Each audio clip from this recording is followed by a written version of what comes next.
Bismillahirrahmanirrahim. Alhamdulillah va salatu vassalamu ala rasulillah. Alloh subhanahu va taolo yer yuzini sinov maydoni uchun yaratdi. Parvardigor olam yer yuzida insonlarga ikki toifa narsani, ya'ni foydali va zararli narsalarni yaratdi.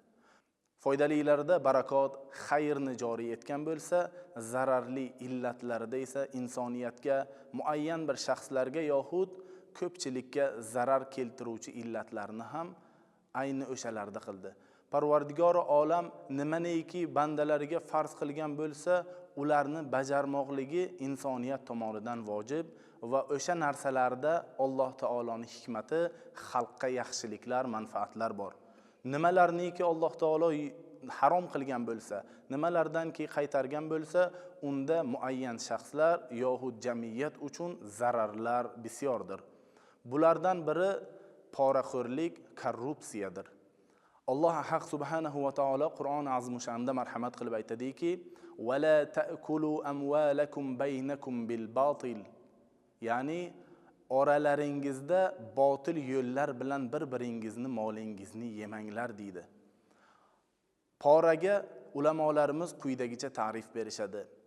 Haqni botil qilib yoxud botilni haq qilib ko'rsatuvchi narsaga pora deyiladi. Ya'niki nima narsani biz haqni botil qilib ko'rsatishlik uchun yoxud botilni haq qilib ko'rsatishlik uchun bersak, ayni ana o'sha narsa pora bo'ladi. U hadiya nomida bo'ladimi? U sovg'a nomida bo'ladimi? Yoxud boshqa nomda bo'ladimi? Ayni porani o'zi bo'ladi. Pora olishlik bu Alloh taolo va uni rasuli la'natlagan ishlardandir. Payg'ambar sallallohu alayhi va sallam hadis muboraklarida aytadilarki: "La'natullohir rashi val murtashi." Alloh taoloning la'nati pora oluvchi va beruvchiga bo'lsin deydilar. Alloh subhanahu va taolo la'natlagan insonlar yoxud jamiyatlar hech qachon taraqqiyot yuzini, erkin, farovon hayotni ko'ra olmaydi. Alloh taoloning la'natiga uchrab turib qandoq qilib taraqqiyotga erishishlik mumkin? Alloh taoloning la'natiga uchrab qanday jamiyat isloh bo'lmoqligi mumkin? Jamiyatni isloh bo'lmoqligi ayni yoshlarimiz, hozirgi unib o'sib kelayotgan biz yoshlarni qo'limizda. Biz halollikka o'rgansak, yoshlarimizni halollikka o'rgata olsak va ular kelajakda halol va pokiza kasb egasi bo'lsa, kasbiga sadoqatli, o'z ishini mohiri bo'lib unib ulg'aysa, ana o'sha yoshlar, ana o'sha jamiyat taraqqiyot topadi, o'sha mamlakat ravnaq topadi.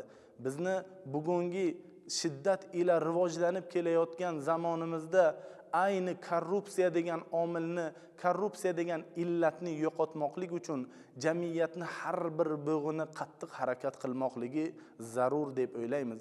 Parvardigor olam bu yer yuzini imtihon, sinov maydoni qilgan ekan, bu sinovda arzimagan chaqa, arzimagan pulni deb oxiratni kuydirib yubormoqlik aqlli kishilarning ishidan emas.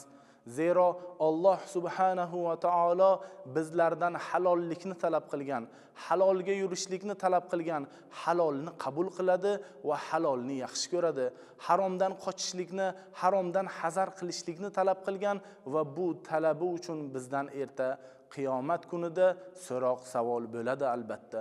Parvardigor bu jamiyatni islohi uchun, bu jamiyatni ravnaqi uchun ahli ilmlarni yubordiki, xalqqa, jamiyatga to'g'ri yo'lni, hidoyat yo'lini, halol va haromni ajratishlik yo'lini ko'rsatsin uchun. Ahli ilmlar tabiiyki payg'ambarlar merosxo'ridir. Buni payg'ambar janobi Muhammad Mustafa sallallohu alayhi va sallam hadis shariflarida bod-bod takrorlaganlar. Al-ulama'u warasatul anbiya. Olim, ulamolar payg'ambarlar merosxo'rlaridir deganlar. Demak, payg'ambarlarni Alloh taolo yer yuziga insonlarga oq va qorani, halol va haromni ajratishlik uchun yuborgan ekan, ularni merosxo'rlari ulamolar ham ayni mana shu ish bilan mashg'ul bo'lmoqliklari zarur deb o'ylaymiz.